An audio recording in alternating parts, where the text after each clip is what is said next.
నా గోపి, నీ ప్రథమ లేఖతో నేను పొందిన సంతోషాన్ని కలంతో వ్రాయలేనురా. నీ రచన చాతుర్యంతో నా నోరు మూయించావు. నువ్వింత ప్రజ్ఞా సంపన్నుడివైనందుకు నన్ను నేను మరిచాను. డాక్టరమ్మకు చూపిస్తావని నా హృదయ ఫలకాన్ని ఉత్తరాల్లో చిత్రించలేకపోతున్నాను. లేఖలు నేర్పలేదని నా మీద నేరం మోపావు. నేర్పితే నా పాఠాన్ని నాకే అప్పగించేవాడివి. ఇప్పుడు అలా కాకుండా స్వంత కృషితో స్వీయ భావాన్ని ప్రతిబింబింపచేశావు. నువ్వు డాక్టరమ్మ కలిసి వస్తామని ఆశపెట్టి ఈనాటి వరకు రానందుకు మీ ఖాతాలో ఖర్చు వ్రాస్తాను. దీంతో నా ఫోటో జత చేశాను. మీ ముగ్గురు ఫోటోలు పంపుతావు కదూ.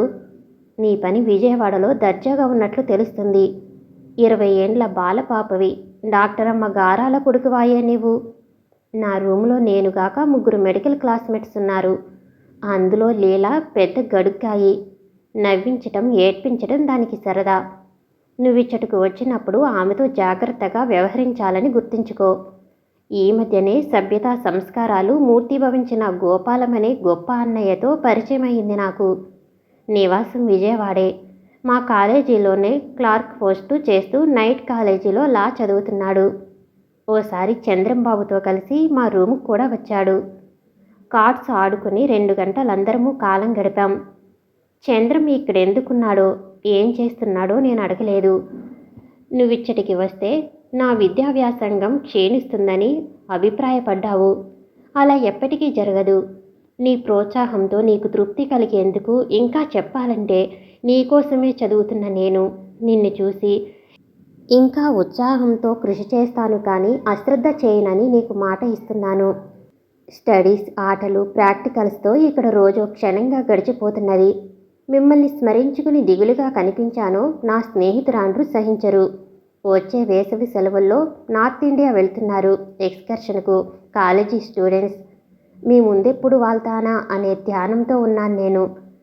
రమ్మని బలవంతం చేయటమే కాక నేను ప్రయాణం అవుకుంటే వాళ్ళు ఎక్స్కర్షన్కు మానేస్తామంటున్నారు.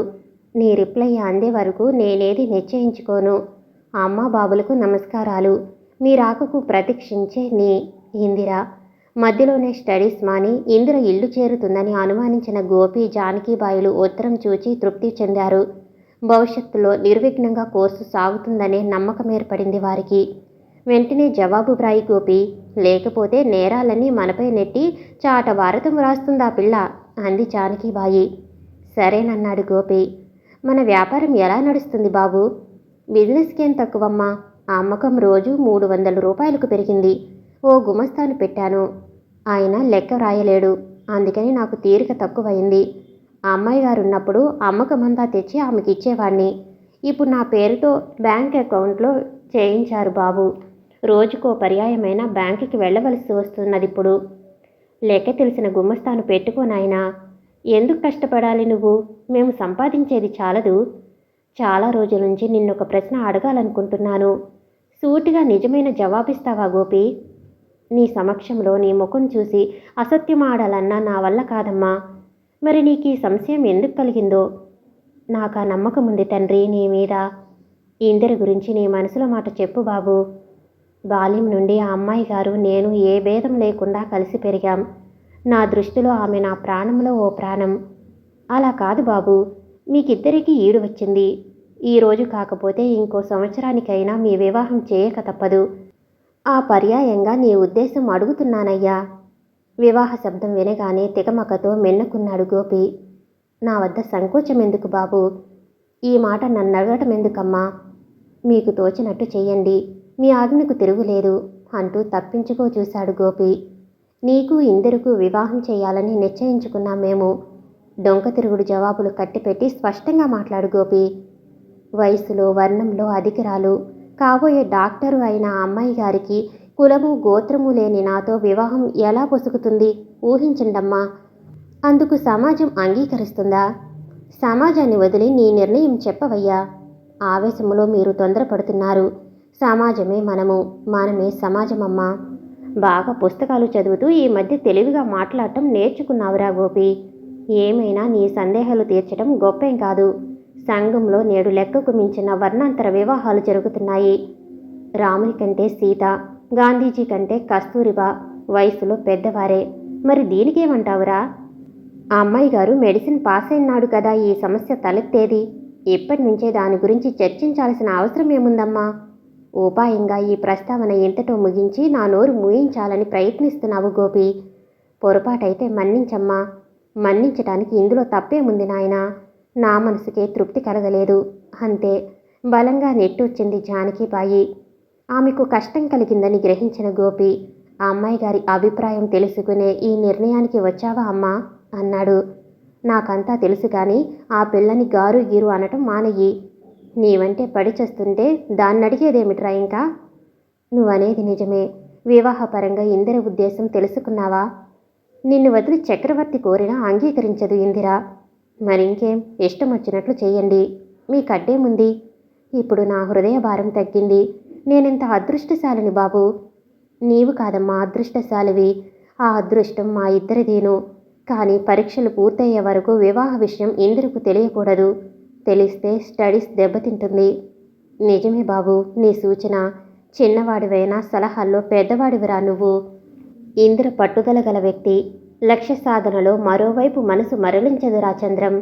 నేను ఏదైనా కోర్సులో జాయిన్ అయితే బాగుండేది. ఉభయభ్రష్టత్వం, ఒప్పర సన్యాసంలాగుంది నా స్థితి.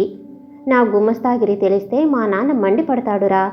నీ దగ్గర సహనం ఉంటే మీ నాన్నను నేను ఒప్పిస్తాలేరా. సహనం వహించక చేసేదేముంది? ఇంద్రి కోసం ఎన్ని సంవత్సరాలైనా ప్రతీక్షిస్తాను. 2-3 పర్యాయాలు కలిసి మాట్లాడాం. కానీ నిన్ను గురించి కదిలించే చనువు ఇంకా ఏర్పడలేదురా ఇందిరతో నాకు. ఇందుకు గోపి మనసులో ఏముందో గ్రహించావా? విద్యా వివేకాలు, కులం లేని తనకు ఉన్నత విద్యావంతురాలు, కూలిన జాతకురాలైన ఇందిరకు జత తగదని, అంతస్తుకు తగిన జోడు కావాలని వివరంగా అన్నాడు గోపి. గోపి మనదారి కట్టు రాకపోతే తప్పకుండా ఇందిర నిన్నే వరుస్తుందిరా. చూద్దాం, భవిష్యత్తు నిర్ణయించలేం కదా. చెప్పడం మరిచాను, సెలవుల్లో స్నేహితురాండ్రతో కలిసి ఇందిర ఎక్స్కర్షన్కు నార్త్ ఇండియా వెళ్ళిందిరా. విచిత్రమేమిటంటే మద్రాసు నుంచి వచ్చి దాదాపు సంవత్సరం గడిచినా ఇచ్చటకు గోపి రాలేదు. ఇందిర విజయవాడ వెళ్ళనూ లేదు. గోపి మీద నిజమైన ప్రేమే ఉంటే ఎన్నాళ్ళు విజయవాడ వెళ్లకుండా ఎలా ఉంటుందిరా ఇందిర? అది వాస్తవంగానే తోస్తుంది. కానీ నా సలహా కూడా వినరా. ఇంకా 4 సంవత్సరాలు గడిస్తే గానీ ఇందిర చదువు పూర్తి కాదు. అంతకాలం వేచి ఉండే బదులు వేరే కన్యను పెండ్లాడి మీ అమ్మా నాన్నలను సంతోషపెట్టబోయ్. అట్లయితే ఎప్పుడో పెళ్లాడి తండ్రి స్థానం అలంకరించేవాణ్ణి. అసలు ఆడవాండ్లంటేనే నాకు మొదటి నుండి దురభిప్రాయం ఉంది. కాలేజీలో అర్ధదిగంబర విద్యార్థినుల ప్రవర్తన గమనించాక ఆజన్మ బ్రహ్మచారిగా ఉండాలని నిశ్చయించుకున్నాను. ఇందిర దర్శనంతో నాలో మార్పు వచ్చింది. అందుకని వివాహం అంటూ జరిగితే ఇందిరతోనే. సరేలేరా, నీ కోరిక నేనెందుకు కాదనాలి? టైం అయినందువల్ల ఎవరి ఆఫీసులకు వారు బయలుదేరారు. తమ సంతానంపై ఏగవాలితే పశుపక్షాదులైనా సహించవు. మానవుల గురించైతే చెప్పేదేముంది? వయసు పండి మంచంలో కృషిస్తున్న వృద్ధ దంపతులు కూడా తమ బిడ్డలకు హాని కలిగితే అమితంగా క్షోభిస్తారు. ఓ పిల్లవాణ్ణి దత్తెవ్వమంటే 10 మంది పిల్లలున్న మాతృమూర్తైనా అంగీకరించదు. ప్రపంచ పరిస్థితులెలా ఉంటే ఏకైక పుత్రుడున్న అనసూయమ్మ, వెంకట్రావులు అంతులేని మనోవ్యధకు గురయ్యారు. వచ్చిన సంబంధాలు చంద్రానికి నచ్చలేదు. నచ్చిన ఇంద్రను కోడలుగా స్వీకరిద్దామనుకుంటే సాధ్యం కాలేదు. అన్ని సౌకర్యాలుండి పుత్రుడు మద్రాసులో బ్రహ్మచారిగా గుమస్తా జీవితం గడపటం తల్లిదండ్రులకు దుస్సహమైంది. విజయవాడ వచ్చినప్పుడు గోపాలం బందరవెళ్లి జరిగిన కథ వివరించి వెంకట్రావు దంపతులు కోరట కలిగించాడు. తొందరపడితే చంద్రం దేశదిమ్మరి కావచ్చని కూడా హెచ్చరించాడు. ఉద్యోగ బాధ్యత నిర్వహిస్తూ గ్రంథాల పరిశీలనలలో లీనమయ్యాడు చంద్రం. క్రమంగా ఆ వ్యాపకంలో ఇంద్రుని మరిచినట్లు కనిపించి చకితుడై కాలం గడిస్తే ఆమె ధ్యానమే నశించవచ్చునని ఆ ప్రస్తావన తీసుకురావటం మానేశాడు గోపాలం. 2వ సంవత్సరం కాలేజీ తెరిచిన కొన్ని రోజులకు గోపి, జానకిబాయిలు మద్రాసు వచ్చారు. దీర్ఘకాలానికి తనను చూడవచ్చినందుకు కోపంతో బొంగమూతి పెట్టింది ఇందిర. అది గ్రహించి ఇందిరను కావలించుకుని పిచ్చిపిల్ల అంటూ ముద్దాడింది జానకిబాయి. శరీరం, వయస్సులో కలిగిన మార్పులు, బహుకాల వియోగానంతర దర్శనం ఇందిరా గోపిల హృదయాల్లో ఎన్నడూ ఎరుగని నూతన కామనలు మొలకెత్తాయి. ఎన్నో ప్రశ్నలు వేసుకోవాలని, ఎన్నో విషయాలు మాట్లాడుకోవాలని పరస్పరం కుతూహలపడ్డారు. కానీ అందరి సమక్షంలో వారికి మౌనమే శరణ్యమైంది. ఆ కంగారులో కుశల ప్రశ్నలే మరిచింది ఇందిర. లేనప్పుడు మా డాక్టర్ అమ్మ మా గోపి అని స్తోత్రం చేస్తుండేదానిని. వారు కనిపించగానే నోరు మోగబోయిందేమిటే నీకు అని లీలా హెచ్చరించాక స్వప్న జగత్తు నుండి మేల్కొని కాఫీ పలహారాలతో మర్యాద చేసి పరామర్శించింది ఇందిర. పరస్పర పరిచయాలు, నమస్కారాలు పూర్తయ్యాయి. గోపితో వినోద సంభాషణ చేయాలని ఎంత ప్రయత్నించినా గంభీరమూర్తి జానకీబాయి సమక్షంలో లీలా, శకుంతల, సరోజలకు ధైర్యం చాలేదు సరికదా. ఆకర్షణీయము, తేజోవంతమైన గోపి విగ్రహాన్ని వీక్షించుటలో నిమగ్నమై గేలి చెయ్యాలనే మాటే మరిచారు. ఏమమ్మాయిలు మా వాడివైపు దీక్షగా చూస్తున్నారు? దృష్టి తగులుతుంది సుమా. హాస్యానికి జానకీబాయే ప్రారంభోత్సవం చేసింది. వీసెడు లవంగాలు, అరవీసెడు యాలకులు మీ వాడి మీద దృష్టి తీసి మా వడిలో పొయ్యండని లీల. గోపి అంత అందగాడా అని శకుంతల. నవమన్వధమూర్తి వచ్చాడులే అని సరోజ అవకాశాన్ని వినియోగించుకుని వేళాకోళాన్ని పొడిగించారు. అంత రుచికరమైన హాస్యం ఎక్కడా వినలేదు గోపి. ముగ్గురు మూడు విధాలుగా పూలబాణాలు ప్రయోగిస్తుంటే ఇందిరా, జానకీబాయలు అర్థవంతంగా గోపికేసి చూశారు. మీరన్నంత అందగాన్ని నేను గాను కానీ మీ మనసులో తిష్ట వేసుకున్న ఆ నలకూబరుడెవరో చెప్పండి, వెళ్ళి మా కళ్ళు పావనం చేసుకుంటాం అన్నాడు గోపి. ఓ అబ్బో, మాటకారేనే మీ గోపిబాబు అంటూ మూతి 3 తిప్పులు తిప్పింది లీలా. వినోదం పొడిగించే అవకాశం లభించక కండ్లప్పగించి చూడవలసి వచ్చింది సరోజ, శకుంతలకు. నేనప్పుడు చెప్పలేదే గోపి దర్శనమైతే మీ నోరు నొక్కుకపోతుందని, మీ చూపు మందగిస్తుందని. గోపి గొప్పతనం గర్వంగా పొగిడింది ఇందిర. జోక్స్ మానేసి కాలేజీ కబుర్లు చెప్పండరా అని సంభాషణ మరోవంక తిప్పింది జానకీబాయి. కాలేజీ లెక్చరర్లు, ప్రాక్టికల్స్ గురించి 4 స్నేహితురాండ్రు వివరించారు. మంచి సహవాసంతో ఇందిర శ్రద్ధగా చదువుతున్నందుకు గోపికి సంతృప్తి కలిగింది. మాటల్లో కాలగమనాన్ని మరిచారందరూ. సాయంత్రం 6 గంటలు దాటితే లేడీస్ హాస్టల్లో మగవారుండరాదు. వార్డెను మందలింపులు రాకముందే జానకీబాయిని హాస్టల్లో ఉంచి తాను హోటల్కెడతానని గోపి లేచాడు. ఎన్నడూ ఏ పట్టణం ప్రయాణం చేయని గోపి ఒంటరిగా మద్రాసు హోటల్లో పరుంటానికి ఎవరూ అంగీకరించలేదు. పరిస్థితుల ప్రోద్భవం వల్ల గత్యంతరం లేక అదే రాత్రి ఎక్స్ప్రెస్లో గోపి, జానకీబాయిలు విజయవాడ బయలుదేరటానికి విచారంతో అంగీకరించింది ఇందిర.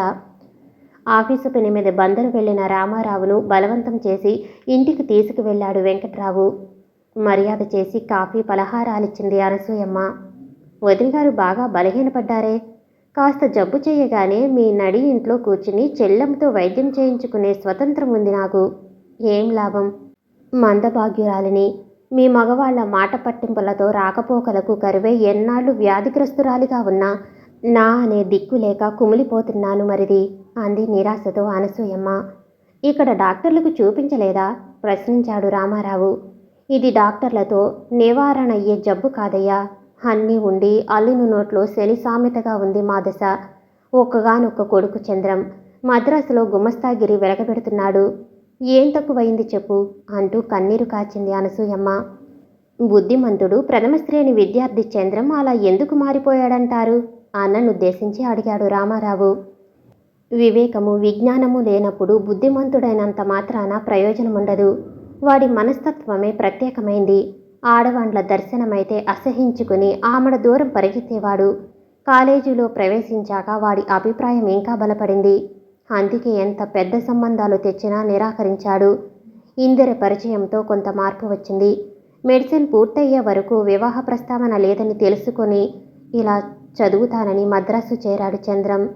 తీరా విచారిస్తే లైబ్రేరియన్గా పనిచేస్తున్నట్లు వార్త అందింది. ఈ పరిస్థితుల్లో మా మనసులెలా ఉంటాయో ఊహించు. ఒక్కగానొక్క కొడుకు పెండ్లయ్యి సుఖించగా ఊళ్ళు పట్టుకు ఊరేగుతున్నాడు. ఇంతకు దుర్దశ మమ్ములను వెంటాడుతుంది తమ్ముడు అంటుంటే శోకం పెళ్ళుబికి కన్నులలో నీరు ప్రత్యక్షమైంది వెంకట్రావుకు. చంద్రం కథ విన్నాక జాలి కలిగింది రామారావుకు. ఎంతైనా రక్త సంబంధం కదా, ఉపాయం చెప్పి ఓదార్చటానికి మార్గంతరం లేక తాను వారి విచారంలో భాగం పంచుకున్నాడు. ఈసారి బందరులో 2 రోజులు మకం వేశారెందుకో దొరవారు. ఆ అన్నగారు కనిపించి చేతులు పట్టుకుని గట్టిగా బలవంతం చేస్తే ఉండవలసి వచ్చింది. ఇంకేం, వదిలిగారి చేతి వంట రుచి చూశారు. బందరు పెడితే హోటలు మెతుకుల బాధ తొలగిందిగా నవ్వుతూ అంది జానకీబాయి. వంటలు చేసి పెట్టేది లేదే వదినగారు. చదువు, వివాహం అని చంద్రు మద్రాసులో చిన్న ఉద్యోగం చేస్తున్నాడు. అందుకు దంపతులిద్దరూ కుంగిపోతున్నారు. కారణం పాతదేనా? ఆ, మన ఇందిర తన జీవిత భాగస్వామిగా లభించకుంటే ఆ జన్మ బ్రహ్మచారిలా ఉండేటట్లున్నాడు చంద్రం. దానికి మనమేం చేస్తాం? చంద్రం బాగుపడటానికి గోపిని చెడగొట్టుకుంటామా? కొంపతీసి మీరేమీ సందివ్వలేదు కదా. నన్నెంత తెలివి తక్కువ దద్దమ్మగా లెక్కగట్టావు రాణి. ఇందిరా గోపీల కంటే నీకే నా ప్రేమ. టూరుకి వెడితే 15 దినాలు మకం వేసేవాణ్ణి. వాళ్ళు మన ఇంట్లో ప్రవేశించిన నాటి నుంచి నైట్ హాల్ట్కు ప్రతిరోజు ఇంటికి రావటం ఎందుకంటావు? నేను ముందే గ్రహించాను, శ్రీవారికి నా మీది కంటే గోపి మీదే అనురాగం అధికమని. అమ్మదంగా, అన్నీ తెలిసి తెలియనట్లు నటిస్తున్నావే. ఇందులో నటనేముంది? నేను మనసారా కాంక్షించేది మీరాచరిస్తున్నారు. అదే నాకు పరమానందం. అది సరే కానీ ముందు సందేహం తీర్చు జానకి. వయోభేదం రీత్యా ఇందిరా గోపీల వివాహం వల్ల నష్టం లేదంటావా? పాత పురాణాలు కట్టిపెడితే ఆధునిక విజ్ఞాన శాస్త్రం ప్రకారం అభ్యంతరం లేదు. గోపి అంగీకరించినట్లేనా? ఓయబ్బో, మనకంటే వాడితల్లోనే ఎక్కువ మోతాదులో ఉంది మెదడు. చిక్కడు దొరకడు. అడిగితే మీ ఇష్టం వచ్చినట్లు చేయమంటాడు. ఇందిరేమంటుంది? దాని అభిప్రాయం స్పష్టంగానే ఉంది. విచ్చలవిడిగా ప్రేమ కలాపాలు ప్రదర్శించి రెచ్చగొట్టే అల్లరి పిల్ల మాత్రం కాదు కానీ గోపిని వదిలి జీవించలేనంటుంది. వీళ్ళ ప్రేమ సున్నితమైనది కాబట్టి మనం చాలా జాగ్రత్తగా ఉండాలి. జాగ్రత్తతోనే సరిపోదు, వీళ్ళిద్దరికీ ఆ 3 ముళ్ళు వేసే వరకు మనకు శాంతి లభించదు. మన బాధ్యతను మనం నిర్వహిస్తే మిగతాది భవిష్యత్తే నిర్ణయిస్తుంది.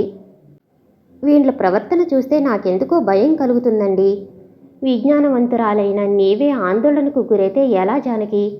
నా బిడ్డలు నాకు దూరం కాకుండా ఉంటే అంతే చాలు. అప్పుడే స్పృహ తప్పి జ్వరంతో ఉన్న గోపిని రిక్షాపై తీసుకువచ్చి మంచంపై పరుండబెట్టారు సైకిల్ షాపు గుమస్తాలు.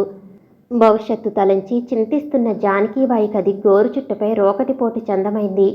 గోపిపై పడి దుఃఖించడం మినహా మరేమీ చేయలేకపోయింది. ఆ సమయంలో ఆమె చికిత్స చేయలేదని తెలుసుకున్న రామారావు వేరే డాక్టర్కు ఫోన్ చేశాడు.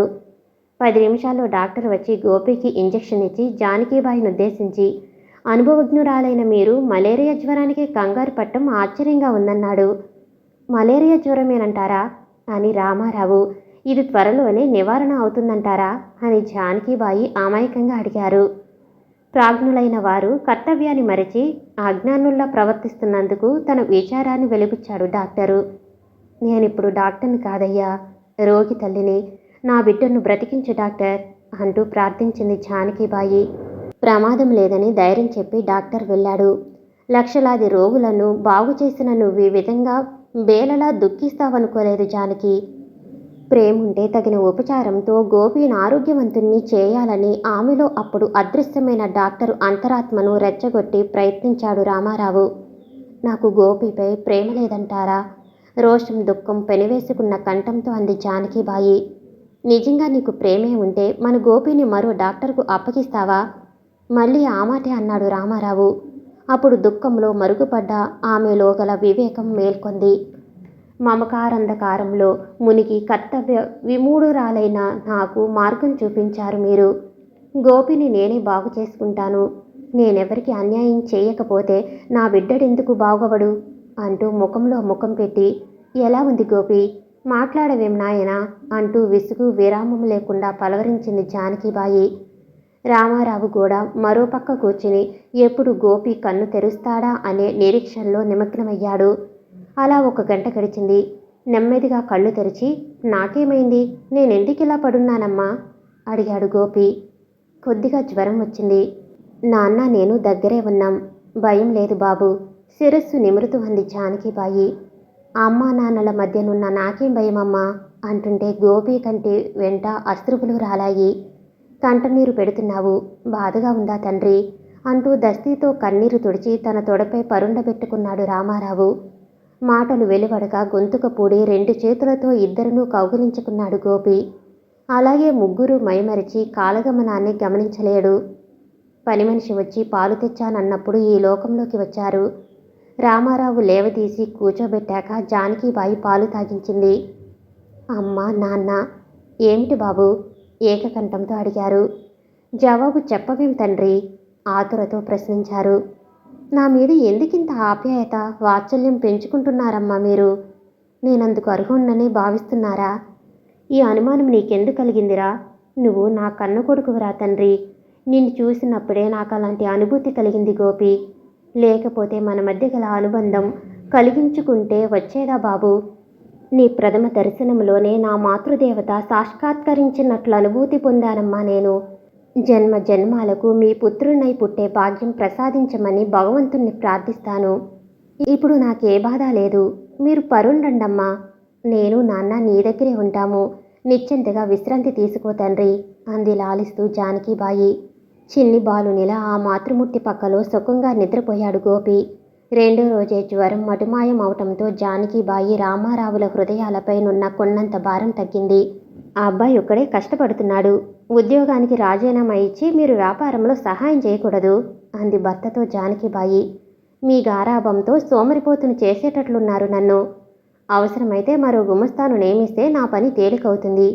ఈ మాత్రానికి నాన్నను రాజీనామా ఇవ్వమనటం మా బాగా ఉందమ్మా. అమ్మ మాటెందుకు కాదనాలి? కొన్ని నెలల్లో నా కంపెనీ కాంట్రాక్టు పూర్తవుతుంది. అప్పుడిద్దరం కలిసి బిజినెస్ చూసుకుందాం. అలా చేస్తే మీ అమ్మకు తృప్తిగా ఉంటుంది అని ఇద్దరకు నచ్చచెప్పాడు రామారావు. అలా పొంగిపోయే వారి ప్రేమ ప్రవాహానికి చకితుడయ్యాడు గోపి.